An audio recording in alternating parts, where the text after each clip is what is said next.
Hey guys, Drifter here. Today I've got a guide for you on the brand new legend in Apex Legends, Wattson. This is going to be a little different than some of the other guides you've seen from me before because it's going to be much less numbers focused and much more focused on the character and the abilities and the tactical decisions.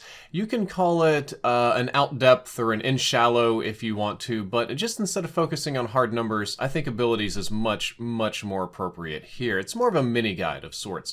Also, Wattson is a brand new character, only been out for one day. I'm sure that there is still quite a lot left to learn, so it wouldn't surprise me if players come up with new tips, tricks, and tactics that I was not able to perfectly capture in this video. I'll start off with talking about her lack of passive fortified ability. Most of the tanks in the game got buffed to have an ability called fortified, which causes them to take 10% or 15% less incoming damage because they have bigger hitboxes in their tanky. Well, Wattson doesn't have that. Wattson is the only defense legend in the game that does not have the fortified ability, so she takes normal incoming damage, and I think it's because while her hitbox is bigger, it's not quite big enough to warrant that. First of all today, I want to talk about the electric barrier ability. You just saw me use it really well on the gunship. Here in this tiny little hallway, it is much more difficult to use, but it does force enemies into bad situations where they're going to take damage and my teammates can clean them up. However, it isn't enough to get the win, and as you can see right there, you can build your barrier off of other people's barriers. I think that proper use of the barrier is what's going to separate the good Wattsons from the bad Wattsons, and there is a lot of potential in this ability. You can do a lot of really interesting things with it, but it takes very quick planning and lots of micromanaging to make work. Basically, you have 4 pylons that you can set down. They come in charges, kind of like, you know, Caustic's 3 tanks. You set them down as long as they can see each other. They make a barrier. I made a goofy one right there where people could easily slide under, so I'm going to make a second one. Depending on the angle, you can link them together, or you can work on other pylons. I just made kind of a dumb one here, but what most people do is they set up these pylons in defensive areas like this, and they wait for the storm to come and push people in camp, but if nobody comes, you've just kind of done nothing. The barrier won't hurt you or your team, but it will deal minor shield and health damage to enemies. Most importantly, it temporarily stuns and disorients enemies a lot like the arc stars, so you get a lot of sort of mid-combat disruption going on. The poles have to have decent vision of each other or they won't connect and deal any damage. This gameplay example right here is one where I tried to do pylons mid-combat and it really didn't quite pan out. I think that's the weakness of these, is that they are very difficult to set up mid-fight. I'm like trying to trap this guy for fun, but I almost end up getting smoked because I'm screwing around with the pylons. Yeah, they have to be able to see each other well. Interestingly, they do go through doors. Like, they go through doors just fine. It is no problem whatsoever. As a matter of fact, the electricity damage will destroy the door, which I found to be kind of interesting.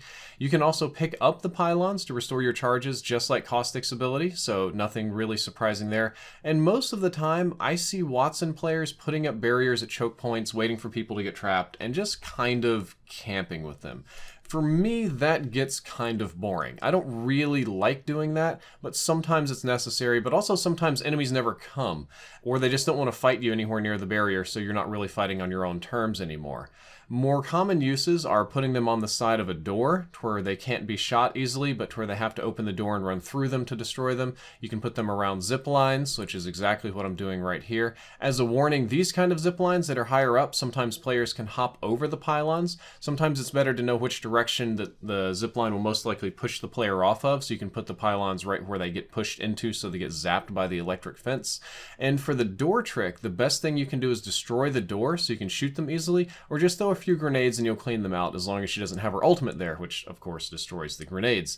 Basically, this is the ability that allows your team to camp. This is the ability, well, camp, I could say, this is your defensive ability. This is the ability that allows your team to have a safe space to heal, which is how I'm using it here in the cage. And I'm also about to throw down my ultimate, which is the perfect time to transition into talking about the ultimate, because combined, they give you sort of the ultimate safe space in this game.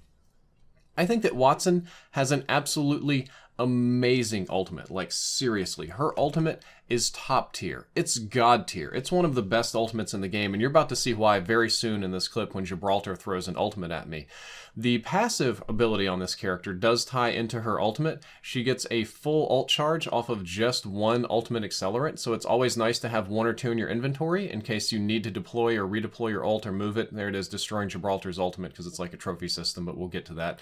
But if you need to, like, you know, go somewhere else or put down two of them or something, you can do it relatively quickly and you don't have to wait for it to recharge, which is awesome. The ultimate does two things. The number one thing you just saw is that it's kind of like a giant trophy system. The ultimate will destroy any incoming projectiles over its deployment area, and it has a pretty big deployment area as well. I'd say probably about a 10-meter radius circular in any direction around it, it's large. That's a really big safe space. You can put a lot of triggered people in there. Inside that safe space, you absolutely cannot be hit by enemy grenades from inside. I mean, if they throw it just outside, maybe they'll roll close to the edge and you can take some splash damage. But the ultimate will destroy any incoming grenades. That's arc stars, that's thermite grenades, that's regular grenades. But it's also going to take out Gibraltar's bombardment. It's going to take out Bangalore's bombardment. It's going to take out a lot of stuff that you just can't be hit by, which is really awesome in my opinion. This is like an MW3 trophy system on crack. It just has unlimited charges and it'll stay there for a super duper long time. You can literally just sit under a Gibraltar ultimate and take no damage, which is awesome. The only downside is that placing the ultimate down forces you to place it wisely and position wisely, which I didn't really do here. I positioned it downhill because they had the high ground, and I figured that if down here is going to be unsafe and dangerous, I'll make it a little bit less dangerous. I'll make it a little bit more of a safe space, so at least we can't grenade it. But more likely, what you need to do is put it on the high ground. You need to hold the high ground. You need to hold in bunkers. You need to hold in a defensive position where it can't be broken easily. More often than not, when you just kind of slam it down on the ground, which is what most of my examples are in this video, it doesn't benefit you because enemies are just going to move away. They'll back off and force you to fight somewhere else. They'll reposition outside of your zone of nonsense. They'll just stop throwing grenades at you and push you, which isn't very good. But Wattson's ultimate is overall very good. It's probably the best thing in the game, except for maybe Pathfinder's zipline, for getting your team out of sticky situation. As a quick heads up though, it will break your grenades too. You can't throw your own grenades over it. It's like an ultimate trophy system. It just blows up anything. And it doesn't deal damage to enemies. It won't push enemies back. It won't, hurt their shields or stun them or anything. So the example that I've got right here is where I'm trying to really use it defensively to hold this corner where Bones is down and Allie's struggling. I just didn't want to get grenaded, but it still doesn't give me the opportunity to revive her without being pushed. People can just walk straight through them and hose you with no problems. They can break the thing too. It doesn't have that much health. And instead, just accept the fact that the shield recharge is giving you a tiny advantage at best. Maybe given this scenario, it's a little bit better to give yourself more health through your little band-aids than it is by popping single shield pots. It's a little more efficient that way. Don't think that you're going to be able to stand under that and just out-trade enemies because you're healing, because that's not going to happen. However, having that tiny advantage on 3 teammates at once, especially surrounded by defensive barriers, can be quite nice. That's still 3 advantages you have over the enemy team that they can't really counter very well. If you're playing as Wattson and you encounter an enemy Wattson's ultimate, it will charge your shields as well. And this surprised me. I didn't think that's how this would go. But as long as you're near an enemy Wattson ultimate, as Wattson, you get free charge, which is really nice. Unfortunately, it won't charge your teammates, though. This, I think it's kind of like Caustic's gas passive ability, how like Caustic can't be gassed by other Caustics. I think it's just something cute they put in the game. You can and shoot and break the ultimate really quickly. Also, I hope you enjoy my little bait here. Using the Wraith portals to bait people into getting stunned is it's just glorious. I absolutely love doing it. It's kind of hard to set up though. Most people don't take the bait. But you can shoot and break the ultimate pretty easily.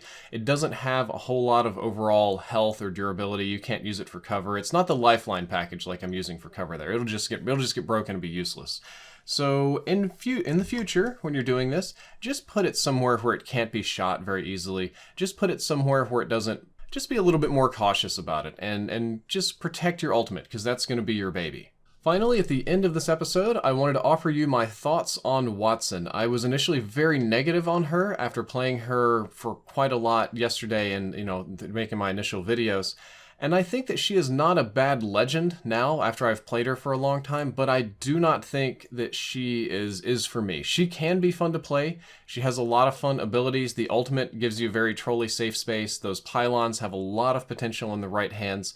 However, she is just the exact opposite of how I prefer to play this game, and she's the opposite of how most PC players play this game. I like being fast, I like zip lines and grapple hooks, I like speed boost, I like portals, I like jump pads, I like pushing enemies, I like getting in their faces with a shotgun, I like being aggressive.